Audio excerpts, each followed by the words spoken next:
Well, hello and welcome to I Want to Cook. My name is Chef Matt and this channel is all about helping you be a better cook. Now, usually every week we're cooking up some recipe or I'm sharing some interesting piece of cookware with you and how to use it. We're doing something a little bit different this week because, quite frankly, I wasn't here at home to develop a recipe or test some equipment. But what I do all week and almost every day is I answer your questions, usually in the comments of my videos or just people asking me food-related and cooking-related questions. So I figured, well, why not just do a Q&A episode of some of the most popular questions I get? So we're going to touch on 10 of those today, and I can answer those burning questions that you have for me. So let's get started. The first question I'll touch on is also the title of this video. People often ask me, what is the hardest thing to cook? Now, I should specify that this answer involves cooking for home, most home cooks. Now, in restaurants, there are some really challenging things to cook. Dishes like beef Wellington are quite difficult, quite involved, and even a perfectly clear consommé. But most home cooks aren't cooking that type of meal or that type of a stock. But the hardest thing that I think for most home cooks, and even myself, is turkey, a whole turkey. Yes, a whole oven roasted turkey can be a real challenge for a home cook, and there's several reasons for this. First of all, those of us here in America, we usually only cook a whole turkey on Thanksgiving, so once a year, maybe twice a year.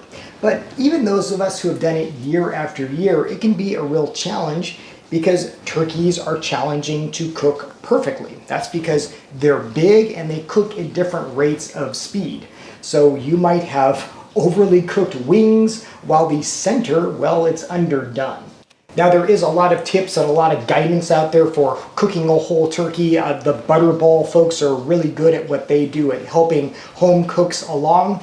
But if you've never cooked a whole turkey before and maybe you're fretting about what to do for Thanksgiving, well, I think there are some alternatives. I like to cook just a turkey breast. If it's only maybe you and one or two other people, one of these is a lot easier to cook because they're a lot more manageable.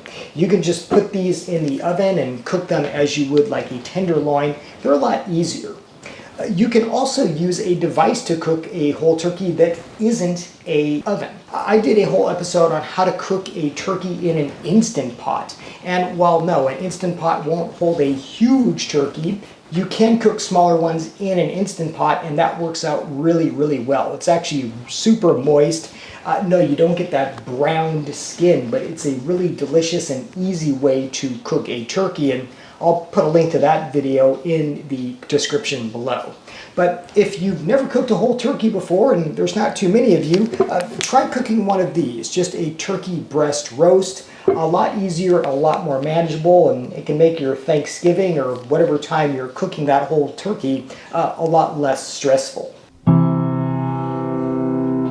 Another question I get asked often is, am I a chef? And yes, I am. I went to culinary school. I got a culinary degree. I graduated in 2011 from Orange Coast College in Costa Mesa, California. I went through their program and I got an Associates of Science in Culinary Arts, aka I became a trained chef. Now, my journey was a little bit different from most other culinary arts students. I wasn't going to culinary school to necessarily work in a restaurant. I was already a working professional. I was a journalist at a newspaper at the time, and I decided I wanted to be a better food writer, so I kind of went method, and I did years and years at culinary school to become a trained chef and a better food writer, and well, now I'm doing that here on YouTube. Another question I get all the time is, where do I come up with the ideas for these videos? As of this video, I think I've made like 300 of them, and people always want to know, what inspires them. And honestly, my ideas a lot of time, like they come in the shower or just kind of when I'm zenning out, I think, oh my gosh, this would be a great idea for a video, some comparison or something that I've been thinking about cooking. Another way I come up with my ideas is, well, sometimes they come to me. I might find some really interesting cookware or some interesting appliance at the thrift store, and well, I make a video on how to use it, and we've done a lot of those. Everything from that mochi machine to that indoor grill, well, on and on. We've made a lot of those thrift store cookware videos, and well, I'm sure there's going to be many more to come. And of course, I always love your request. If you have a request for something you want to learn how to cook or a food you don't know about, you can always put that in the comments, and sometimes I make videos from those requests. Another question I am asked all the time is, what cookware should I use? People, especially those who are new to cooking or maybe just kind of building their cookware, now they want to know, should I get non-stick or should I get enameled? Should I get stainless steel? And well, my answer is usually the same. For most people, most of the time, and I made a whole video on this, it's just good old-fashioned stainless steel. This stuff cleans up easily, it takes a beating, it'll last a lifetime with the right care. I'll put a link to that whole video in the description below. You can check it out. But of course, there's also a lot of other great cookware out there, and we've cooked with almost every type. But generally, for most people, I think stainless steel is just wonderful stuff, and it'll work for most applications. Related to that last question, people also want to know, should I buy a cookware in a set or are individual pieces fine? And I think individual pieces are totally fine. A lot of times those sets, yeah, they're nice and everything's identical, but sometimes they come with pieces that you'll never use, and I don't want you wasting your money. So if you're okay having different pieces from different brands, I think that's a great way to go. For example, this is a small 8-inch all-clad stainless steel skillet. I actually got this at the thrift store on the cheap for just a few bucks. This is a little stainless steel pot. This is from a brand called Fizzler, I believe, out of Germany, and I actually bought this at a TJ Maxx, and no, they're not the same brand, but who cares? They both work really, really well, and at the end of the day, that's what you want your cookware to do, is work well for you. Speaking of stainless steel, folks often want to know how to clean it. One thing about stainless steel is it can get kind of cloudy, and people think that, oh, that doesn't look very good, and yeah, it doesn't. It doesn't affect the cooking, but the surface can get cloudy. Well, that's really easy to fix, and all you need is something like Barkeeper's Friend or a powder cleanser that's made for stainless steel. It'll shine it up just like new. And I made a whole video on, remember that other all-clad pan that I found at the thrift store? I got it for like $5 and it was in terrible condition. Well, it shined up like new, and I'll put a link to that video in the description below. And by the way, this weird looking thing here, this is a rotary grater, yet another thrift store find. I made a video on it. This thing is awesome, and really makes short work of chopping, grinding, grating. Really cool device. What about cooking with induction? As more homes and more people are drawn to induction ranges, I get that question a lot. And I like the idea of induction. I have a small induction burner that I use once in a while. I love that it's energy efficient and it works so rapidly. But here again, I made an entire video on why induction isn't for me, and that's because I use a lot of cookware that simply isn't compatible with it. For example, my beloved cordingware, well, this ceramic will not work on induction, and I use this stuff every single day, so unfortunately for me that means that an induction range is a no-go. But for a lot of people, well, induction just might be the solution that you're looking for. What's the one kitchen tool I can't live without? Well, you're looking at it right here. It is an Instant Pot. I have several of these. I use them almost every single day, whether it's for cooking beans or cooking rice, or, well, we've cooked so many different things in Instant Pots over the years, and I have a lot of different videos on them. They are just wonderful devices. They're electric pressure cookers.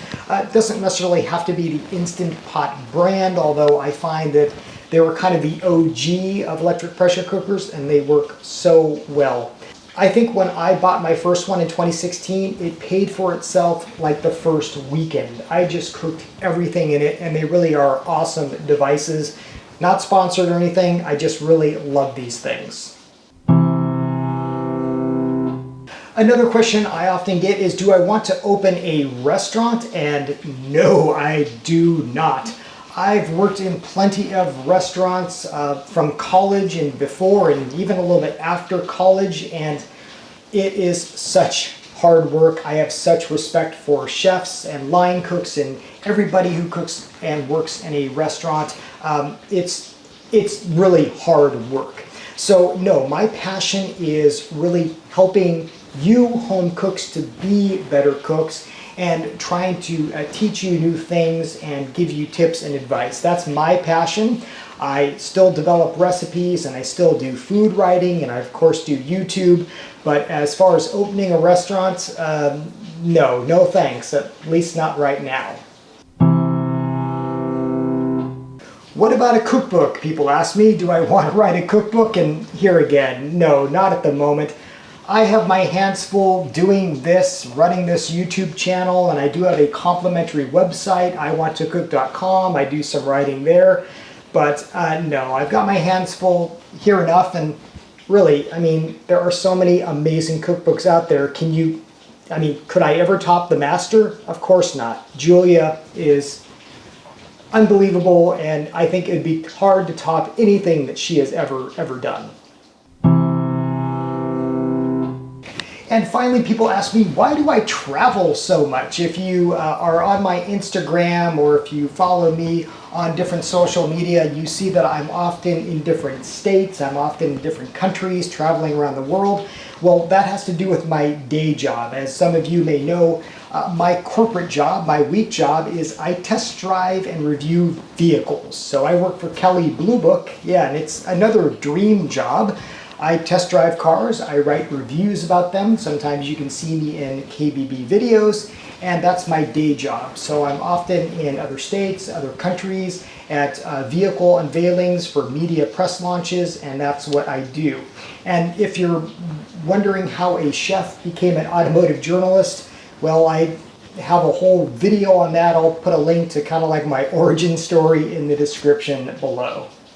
So there you go. Those are some of the questions that I get the most. I'm sure you have more, and I'd love to answer them for you. If you'd like to know something else about me or just cooking in general, put it in the comments below and I will let you know the answer as soon as I can.